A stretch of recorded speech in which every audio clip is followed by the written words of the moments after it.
How you guys doing? It's BassBros123. In this video I want to show you a little bit, a little how-to video on how to set up and use a baitcaster reel. Now this is a Bass Pro Shops tourney special reel, and you know, I kind of like it. I mean, it's not one of those not one of those $300 reels that all the pros use. It's a 6:3 gear ratio, and I believe it's 7 ball bearing or 5 ball bearing. Yeah, it's 5. I mean, it's an okay reel. It'll get the job done for sure. So yeah, I just want to first off, since we're here, I'm actually casting out into my grass. I couldn't find a good spot to cast out into my pool. It's not gonna mess the bait up at all or anything. So yeah, what you want to do, you want to get the bait and the pole. Here's the tip and here's the bait. You want them to get it about 1 foot apart, and that's when you're casting. That's just the average. That's just the average length in order to cast it. So what you're gonna do now with a bait caster, it's completely different. If you guys just got a bait caster, don't use it until you watch videos on how to use these. Because what you're probably gonna do, you're gonna be like, okay, sweet, I got a bait caster. You're gonna cast it out, and what you're gonna end up knowing if you don't use it right, this line in here, it's all gonna come out. It's gonna become a big bird's nest, and that's bad for it. Sometimes it gets so bad where you gotta cut the most I've gotten, I had to cut like 50 yards of it just because it got that bad. I just kept cutting and kept untangling. That's one problem with one disadvantage of bait casters, is that if you don't use it right, it's gonna get messed up for sure. So what you want to do when you cast it out, this line is going to start spinning, and your line is going to go left to right. It's, you know, getting the line out. And what you want to do, the spool inside there, it's going to keep spinning non-stop until it gets stopped by something, which is your thumb. Some reels out there you can cast out, and it'll have really good magnetic brakes on it. Here's the magnetic brakes right here. It'll have really good magnetic brakes on there, where they can cast it out and just leave it. Once it hits, it'll stop. See, those are really nice reels. Those are like $300 at Bass Pro Shop. That's for a decent one. So what you want to do, you want to take it back, cast it out right before it hits the water or wherever you're casting. You want to stop it with your thumb. Now right now I'm using braided line, so this stuff doesn't get as tangled. That I've noticed. Well, that's with me. It doesn't get as tangled as monofilament line does, or fluorocast line. But that's just me. It doesn't get very much tangled up, but it can for sure if you don't use it right. So yeah, I'm using 30-pound test braided line, and it's the diameter of 8-pound monofilament line, so it's really thin and really strong. That's what I like about the braided line, and that's good for topwater lures and like spinner baits and all that stuff. I like that. All right, so yeah, just once you get that down, just practice casting it out, and right before it hits the ground or water, wherever you're casting it out, stop it right with your thumb. And it'll take some practice for sure. Like my first time casting out, I honestly wanted to move back to a open cast reel, just because I did not like how it was working with me. Like I bought a bait caster at Walmart. It was actually a combo, so it came with the pole too. And it sucked. I did not like it. That's why I went to Bass Pro Shop and bought it myself. So yeah, and then once you get that down, you can get into bigger casts, like around the world casts, where you bring it up and it comes around and you just cast out. But that involves whipping the bait, and whipping the bait, honestly, that's what prevents that's what makes the bait caster get bird's nest. The bird's nest just becomes crazy with that.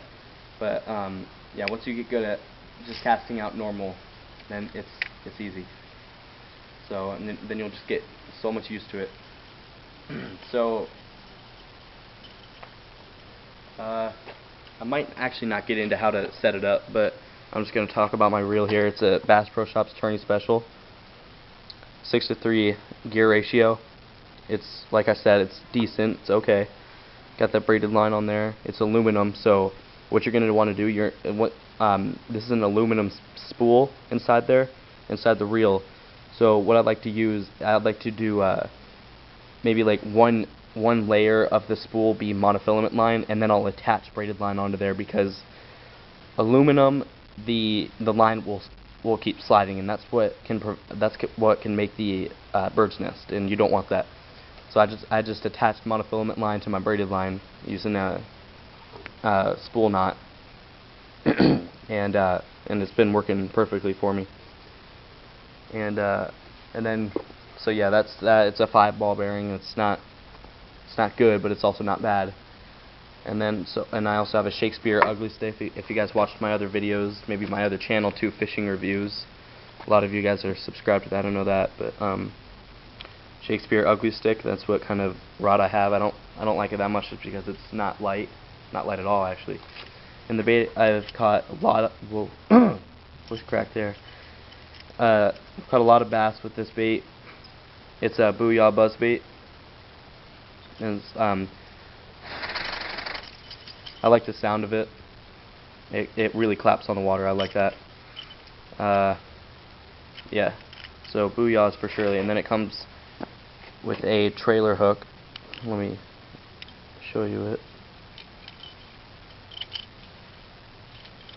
Here's the hook on it. It's really dirty because I actually don't know why it's dirty. And this hook can actually move around, so it'll give more action in the water. And what's good, what you actually want on these topwater baits is a trailer hook.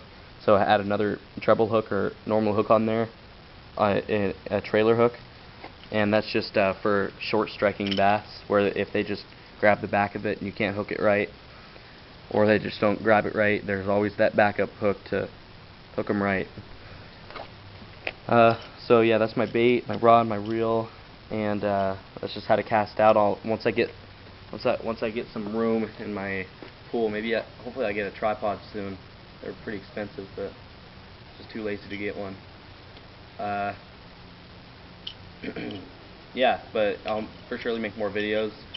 It's I share this channel, BassBros123, with my brother and a buddy of mine, Matt. He's got a we all share it, so you're going to be seeing videos of this channel with different people in it. So, but yeah, guys, if you get a baitcaster, just don't give up on it, because they're really effective. They're my favorite. They're my favorite